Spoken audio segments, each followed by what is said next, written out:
Okay, we'll get started here with introductions.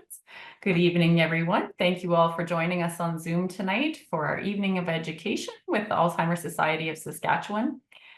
Tonight, we are talking about personal care tips for people living with dementia at home. And we're really lucky to have Terri Peters and Donna Wilkinson here with us tonight as our guest presenters.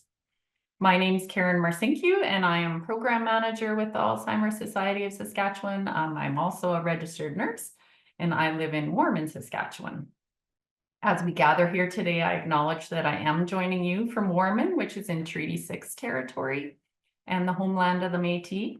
The people of the Alzheimer Society of Saskatchewan are privileged to live and work across the traditionally sacred land we now know as Saskatchewan.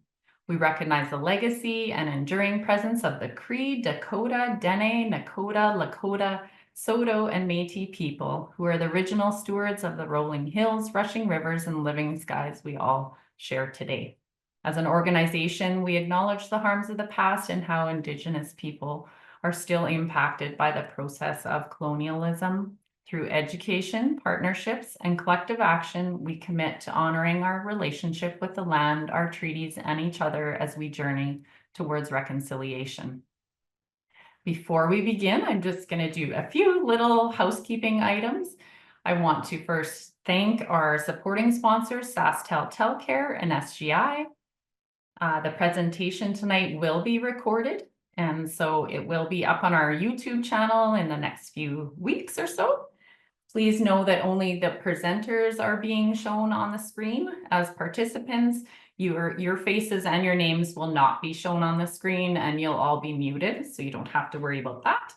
Following tonight, an email will be sent to you with a short participant evaluation survey and links to education resources that we talk about today.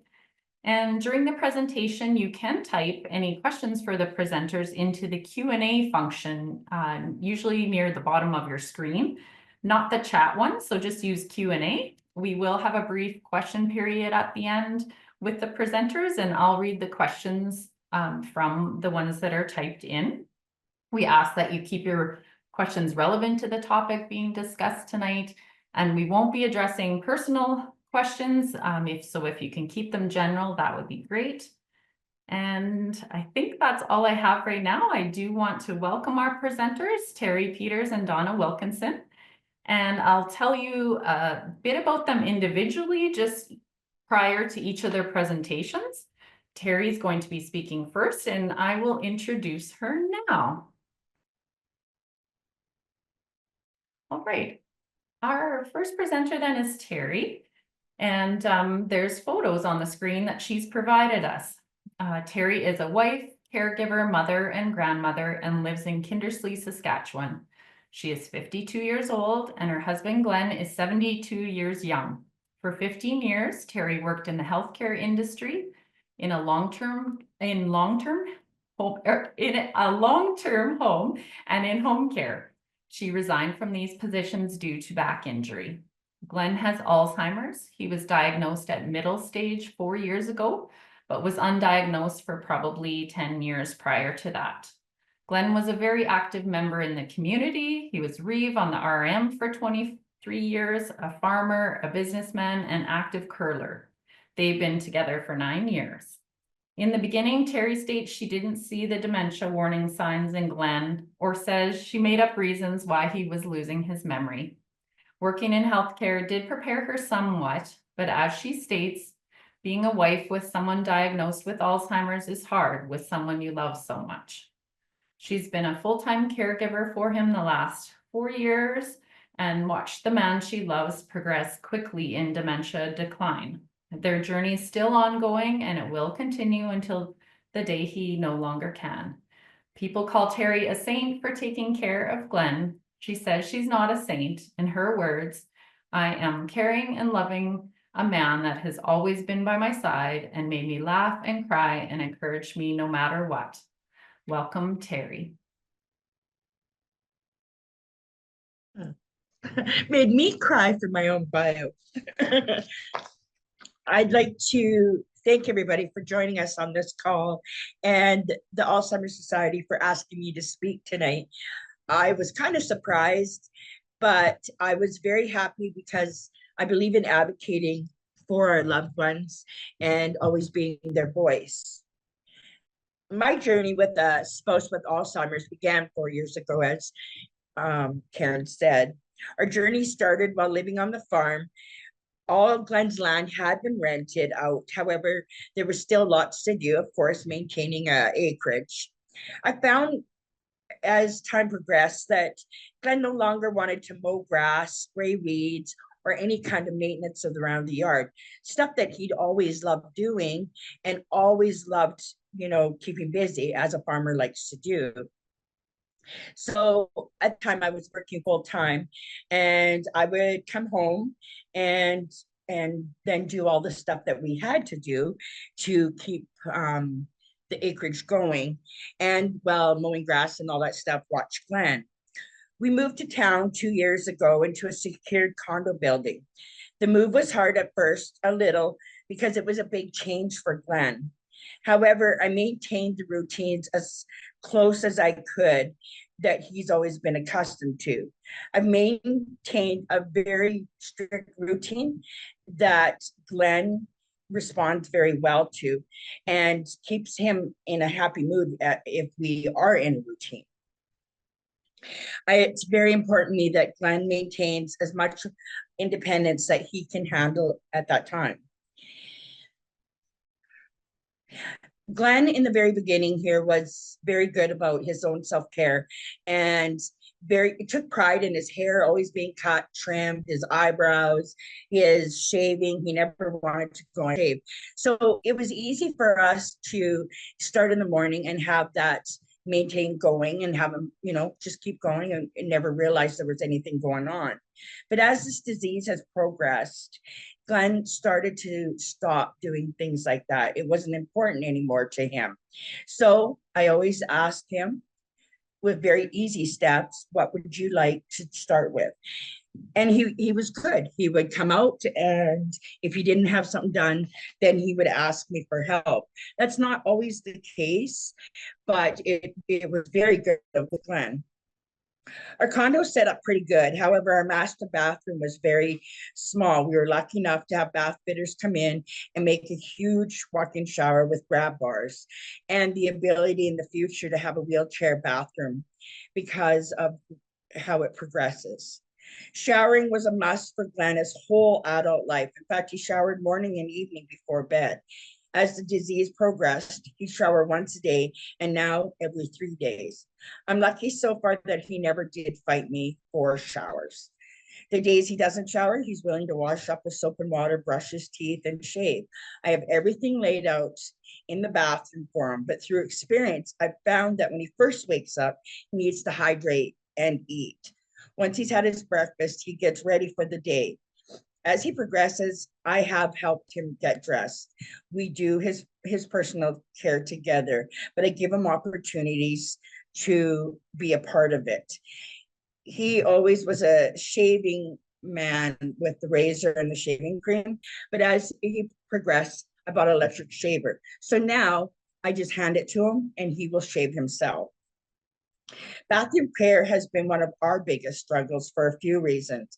Glenn was having problems sitting on the toilet, so I installed a raised toilet with handles. He transitioned to pull-ups very easy, and he doesn't necessarily use them all the time, but we have them just in case. But nighttime incontinence became an issue. His main struggle is getting up in the night, finding the bathroom, and I've used lights in the bathroom. I've had dimmer switches. I purchased a toilet bowl light. That scared me later, so no wonder he didn't like it. I put colored arrows on the floor from his bed leading to the bathroom, and it didn't work for us, but it's definitely an option. And as you progress, you will try any option. I soon discovered after talking with Judy that our bathroom, so when you get out of bed, you walk down this little hallway and there's a great big mirror. Wow, that was it. He would walk in, thought he was seeing someone in there, turn around, and then pee somewhere else on the floor. It worked for a week or so for us to cover the mirror, but then it became an obsession to see who or what was behind the blanket. During the day, time, it was easy. We maintained going to the bathroom every couple of hours, but at night was a struggle. All I can say on this matter is patience and understanding. He doesn't know or understand, and I'm lucky that I don't have carpets. If you are struggling with somebody with incontinence at night, I recommend a pH floor cleaner. It helps a lot with the smell. Foot care for Glenn. I am not a toenail person, never have been, don't like people's feet. I talked to the doctor, explained my concern, and he requested to the hospital that there's a program that the seniors, I could bring them in. It's mainly used for diabetics. Because Glenn has Alzheimer's, it's also important for him to get used to people touching his feet other than just me. So that was happening every 6 weeks. I can say I have adapted and do it myself, but I still don't like it. And he's not diabetic, so I add that because it's safer for me to do it. Up to 8 months ago, Glenn was very much wanted help with daily chores, especially doing the dishes. He would always say, "You cook, I clean up." I'd have to have the hot soapy water in the sink, or else he would just wash everything in cold water. There were times that things were not clean and there was water everywhere, but I would slow down, let him be, go back after and clean it up. It's very important to keep our loved ones' brains working as much as we can. In the morning, when I'm sweeping the floor, he would want to help. So I would hand him the broom, turn on Neil Downman, and just let him go. As a caregiver, there's a few things not to do when you're assisting with personal care with your loved one. It all just depends on the stage they're at. As Glenn was progressing with the disease, I could tell that he was struggling with the order of tasks. I would say, for example, I would ask if he was having a shower and getting dressed. He'd say, "Yes, I do every day." I'd be busy making the bed or getting things ready myself, and I'd repeat the task, and he would get upset because he thought I was being bossy or always nagging him. What I realized, I was giving him too many tasks at once. I had to say it simpler. I would have to say, "Are you ready for your shower?" I also made a list on the mirror that put down morning tasks step by step. I could tell that helped both of us from being frustrated, and he would often go to the mirror to refer to it. Another thing we should try not to do is give too many choices. That can be regarding the clothes that they wear for the day, meals, or tasks. Glenn is easygoing, and he let me put the clothes out for him on the bed. If he did not like the shirt, I had the closet door labeled, and he would go in and pick one that he liked even better. As the progression continued, I put his clothes on the bed and I assist him getting dressed. And as he progressed, I did the same with meals. I didn't say, "Do you want beef or chicken tonight?" We just had what we were going to have. I knew, oh my God, I can't even read my own writing. With every task that we help our loved one with, slow down, explain what you're doing, respect their privacy, and judge their mood. A simple task for you and I will look different to their loved ones. Let them try if they want to help, and then ask, "Would you like help?" Do not criticize and say they didn't do a good job or they did it wrong. In their minds, they're doing exactly what they've always done. I can tell you a funny story that helped me realize this very quickly. Glenn has always been a proud man. Shaves, regular haircuts, clothes clean. One morning he was shaving. He came out to the kitchen and I looked at him and I gasped. And I gasped because I'm pretty sure my mouth hit the floor. He did a good job shaving, but he's decided that the hair was a little too long over his ears and his eyebrows were getting too long. So he took his little scissors and shortened those sideburns and he shaved off one eyebrow. I didn't laugh. I think I was pretty sure I was going to cry. And I told him, "Wow, honey, you look great." He said, "I may have taken a little too much off my eyebrows." We both laughed and I prayed it grow back fast. My point is patient and understanding. I would like to say how important it has been for me to reach out to the Alzheimer's Society. When our journey began, I was determined to do everything myself, and I thought I could handle everything. Even though I had my sister and my daughter a phone call away to vent, I was alone with just Glenn. Friends of Glenn's disappeared and never came around. My friends didn't understand what I was going through, and I began isolating myself. Glenn has two boys, and they have a different kind of relationship, and it's been a struggle. I remember getting a call after I reached out to the Alzheimer's Society. Her name was Judy. I bet for the first 6 to 8 months, I would either answer and tell her everything was good, I had no problems, or else I just wouldn't answer the call and she'd leave me a message. In all honesty, I was struggling and I was frustrated. Then one weekend, my daughter and my grandchildren came to visit. Theo, who just turned 4 at the time, was playing with his monster trucks with Papa and I. I wouldn't give him one that he wanted because he wasn't sharing. But Theo, determined as he is, looked me straight in the eye and said, "Sharing is caring, Grandma." I'm not sure why that just broke me. It just so happened that following morning, Judy called me and I picked up. I went into the bedroom so Glenn couldn't hear what I said and I cried on the phone. She sat there, she listened, she validated my feelings and let me be heard. And from that day on, when she calls, we talked about everything going on, brainstorm any ideas that would help with what I was struggling with. I cannot emphasize how much the Alzheimer's Society has helped with all the online resources and the workshops and resources she sent to me. They say it takes a village to raise a child, but it takes a village to deal with dementia and Alzheimer's. This society has been a lifesaver for me. I believe as a caregiver, it's important to be patient with our loved ones and ourselves. Believe me, that's easier said than some days. We are human, we have feelings, and we have our own way of doing things. Remember that our loved ones have a disease, but they're still in there somewhere. It's important that we take that time and be in their reality and not make them be in our own reality. When doing personal care, slow down, explain what you're doing, allow them to try, ask if they want help. Music's great therapy to have on while doing these tasks. Calm and quiet environment when doing tasks without a lot of distractions or stimulations. Put yourself in their shoes. Would you want someone grabbing and putting clothes on you or washing your private areas in a hurry? Just slow down. As of the last 3 weeks, Glenn has been in long-term at first for respite and now because he's become agitated and aggressive. My role as a caregiver has not stopped here. It is said, if you know one person with Alzheimer's or dementia, you know one person. What might work with one person might not work for the next. As the journey at the beginning was different, this new journey is too a learning curve. However, I advocate for Glenn and become his voice in there. It's important that long-term facilities listen to what has been working and not working at home. They're shorthanded and some days are chaos. It's definitely a new environment for Glenn. Lots of noise with buzzers and people yelling. So I work with the staff, help them understand what Glenn is like.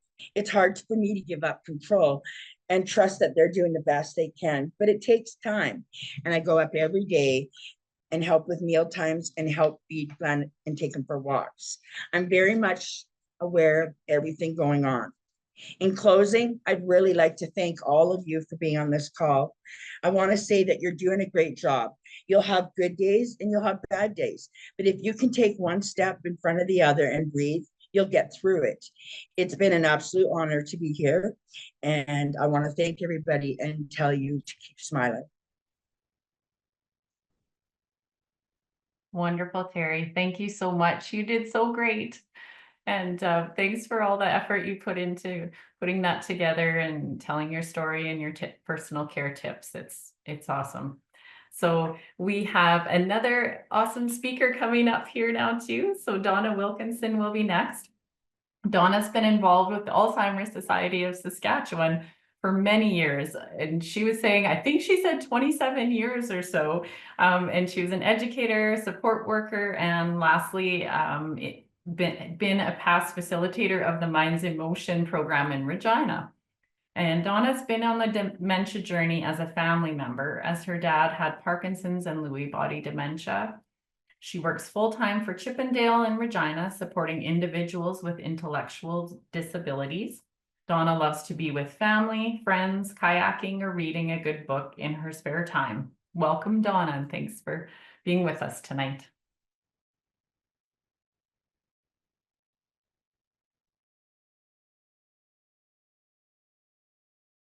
You'll just have to unmute, Donna, if you can there.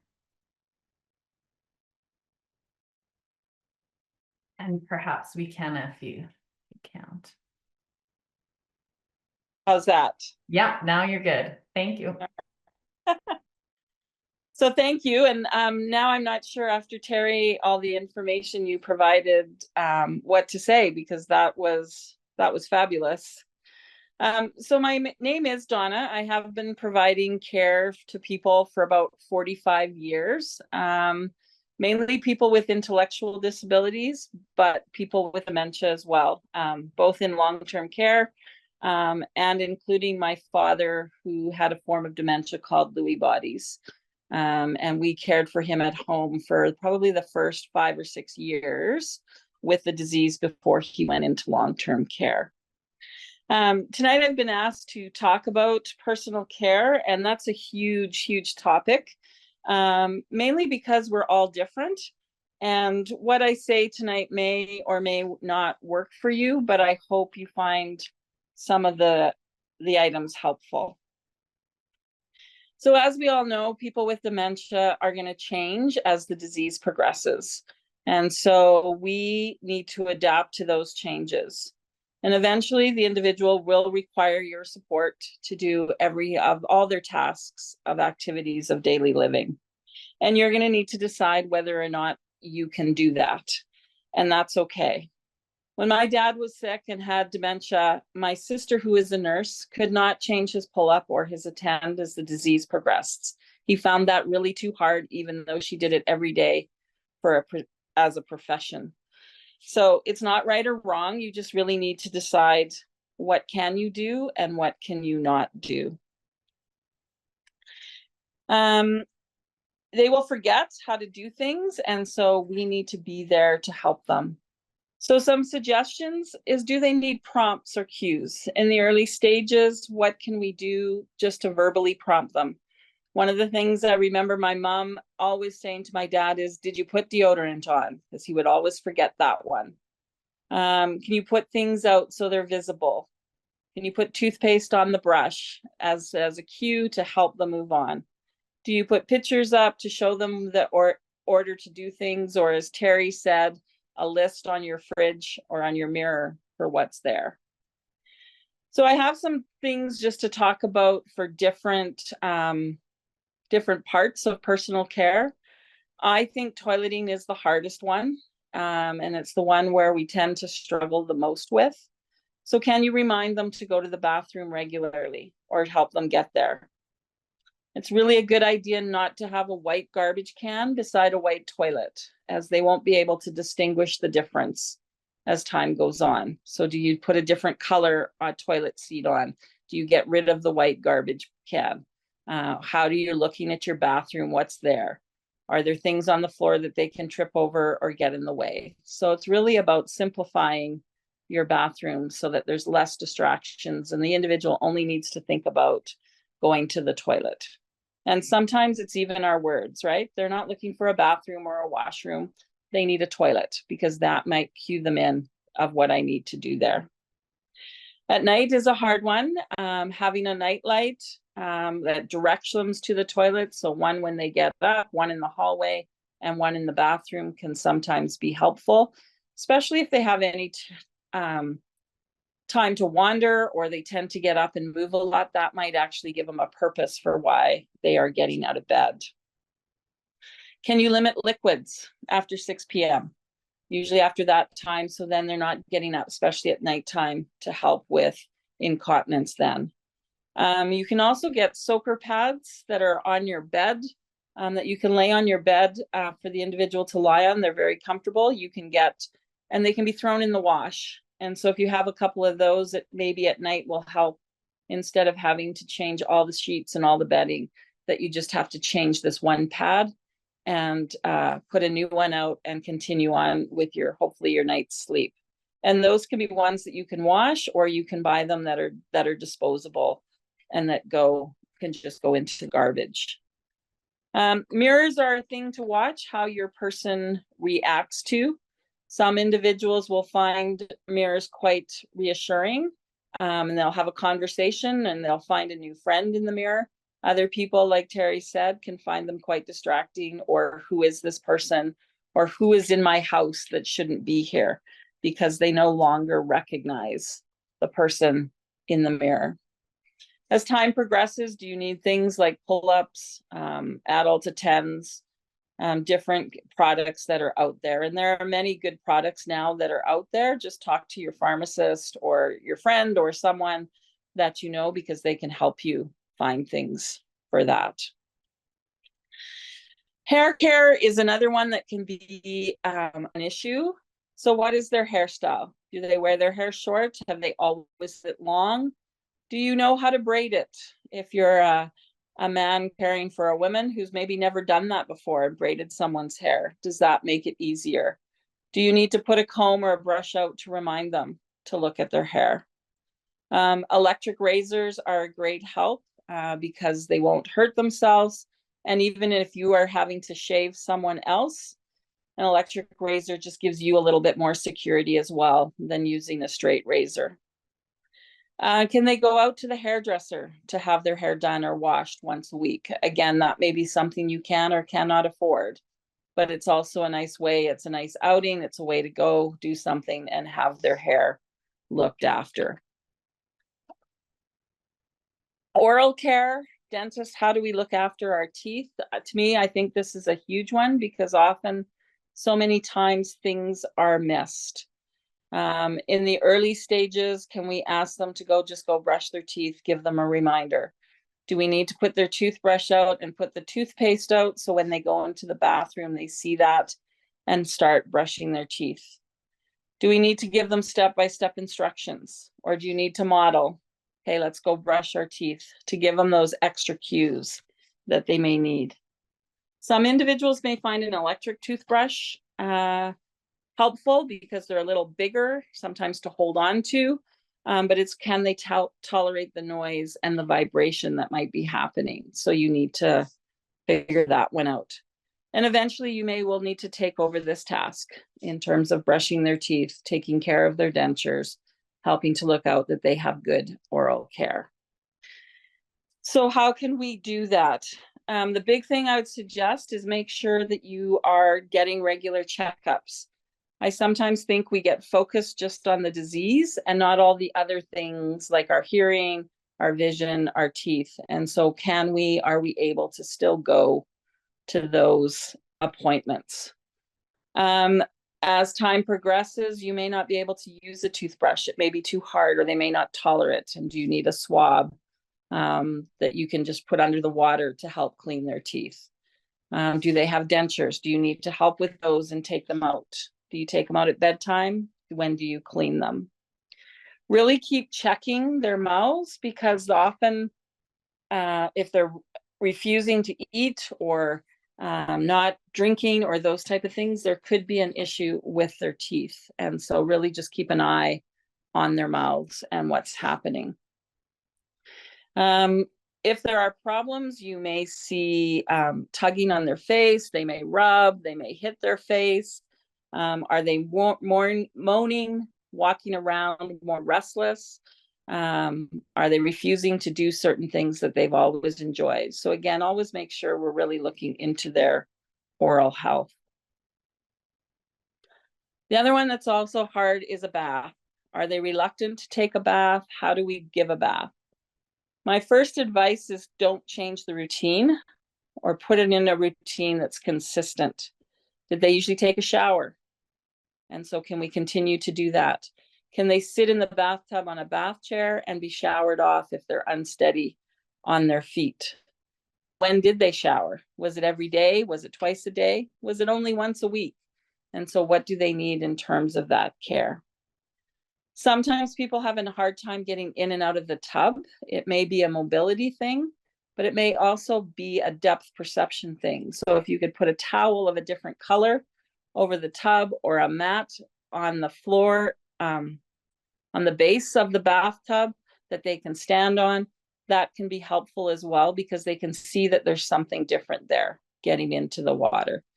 The other big thing is make sure you have everything ready when you're giving a bath.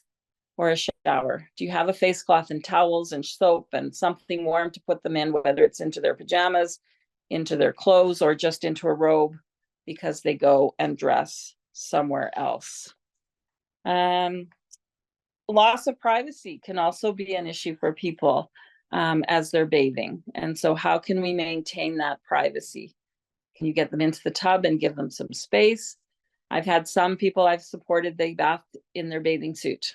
At least we got them clean, they were cared for, but they didn't want to show their body parts to people who were there. So is that something you could possibly do? Cover up a piece. If you're washing the top, cover up the bottom. And bathing and showering may stop being something you can do. And so do you change how you provide them with care and keep them clean? When they're sitting on the toilet, do you wash their face, their hands, their armpits? Can they use soap and water and a face cloth? There are also products out there that you can use for hair once in a while that will help clean it rather than going under a shower. And there's also cleaning products that don't need to be rinsed off, which may be helpful for some people as well. Again, talk to your pharmacist about those needs because they may be able to help you. Can you make the bathing experience pleasant? How did they used to bathe? Do they like bubbles? Do they like a nice smell? Do they like music playing? What did they do? How did they usually bath? For some people, that may be way too much distraction, too much noise. And so does it just need to be very quiet? Also think about the time of day you're bathing your individuals. Some people, they have their routine. Other people with dementia, they tend to do better earlier on in the day. So they've gotten up, they're much more focused, aware. As we get tired during the day, just like you and I, they may not be able to handle or do as well, or maintain things as well, or be able to cope with all those different sensations that happen during a bath. So is it a better task to do in the morning rather than in the evening?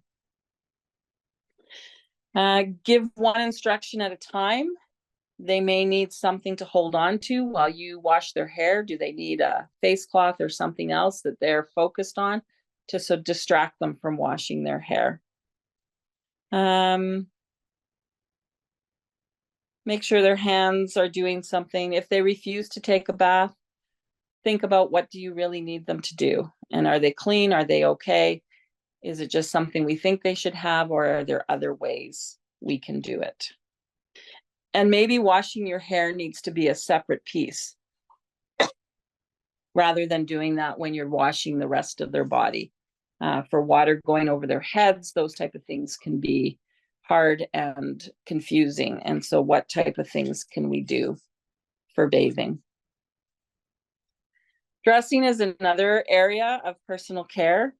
Are they starting to have difficulties providing care, getting their clothes on, doing up buttons, doing up zippers, those type of things? Do you change what they're wearing in terms of having pants that don't have buttons that just slip on, having shirts that don't have buttons or zippers that they can just slip on? Do they remember the order that they put clothes on? So do you lay them out in the order that they put their clothes on to help them cue them into what they need to do? I've had some people say, oh, I lay out their clothes every night before they go to bed. That's great if your person is a sleeper. Otherwise, do they wake up and that seeing their clothes cues them that it's time to get up and get dressed? And then you have someone up at 2 a.m. in the morning and you're not getting any sleep. So again, you need to look at that. Do you lay them out after, like Terri says, they go and have breakfast first, then you get their clothes and lay them out so that they can dress and cue that way? You are the experts on the people you are caring for. You know the routine, you know the things to try.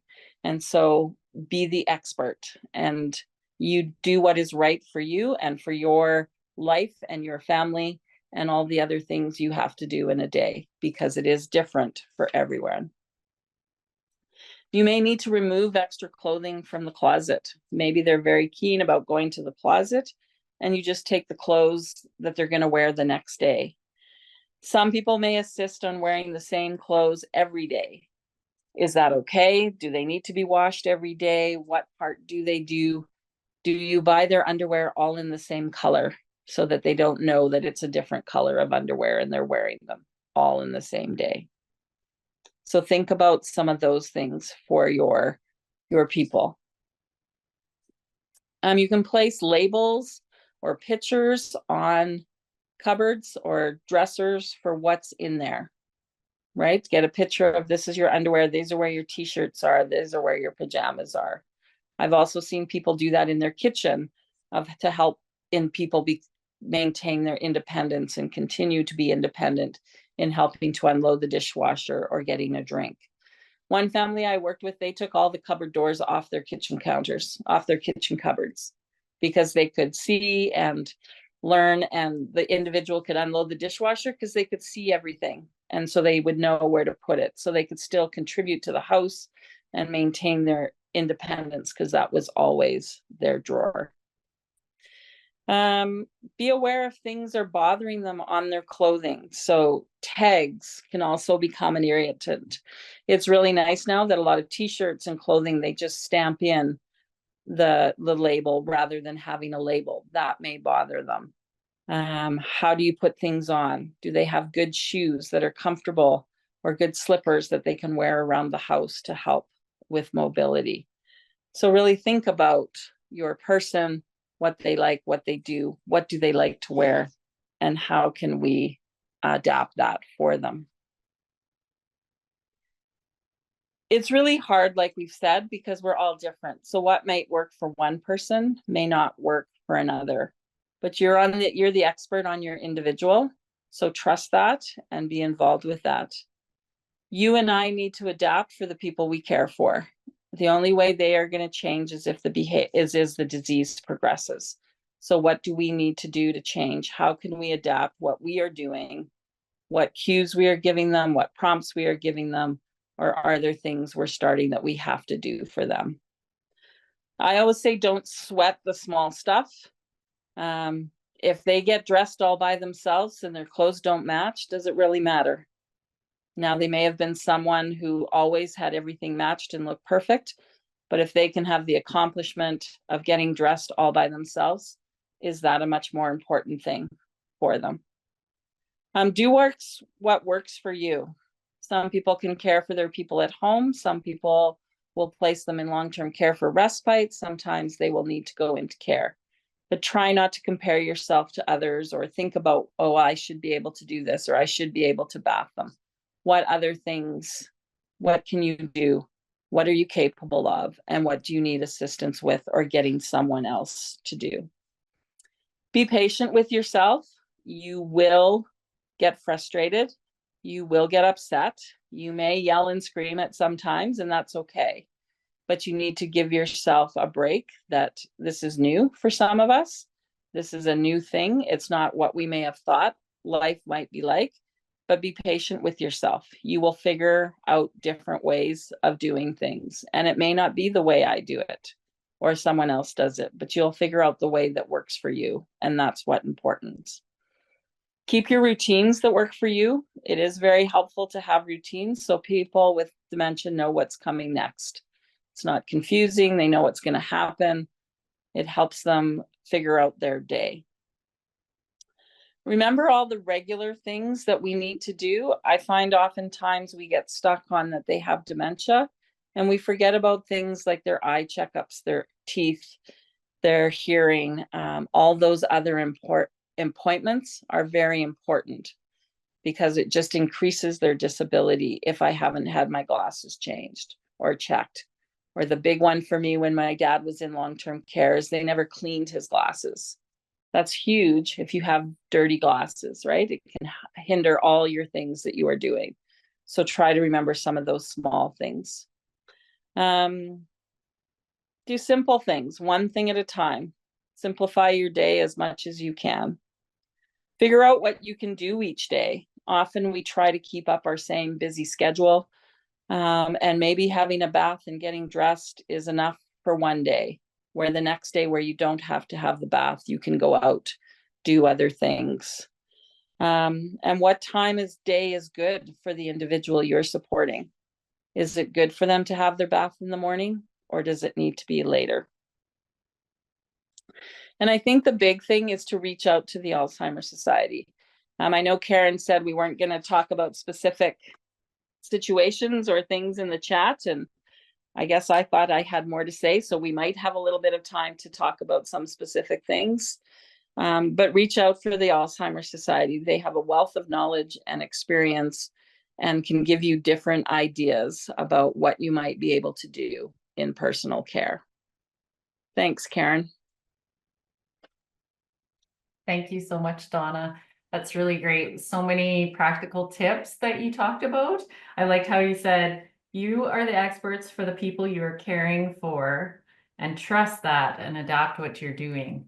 I thought that was really powerful. And these tips that Donna talked about and that Terri mentioned, a lot of them too, are in the Alzheimer's Society resources. There's sheets that I will be sending as links in the email that'll come in the next day or so to you with the evaluation. So you will receive a lot of these tips that Donna had mentioned and Terri. There's like a personal care one, there's one on toileting and incontinence, there's one on bathing, dental care, and then a dressing as well. So those links will be sent to you. And also, as you know, this is being recorded, so if you didn't catch everything, you can always review it again.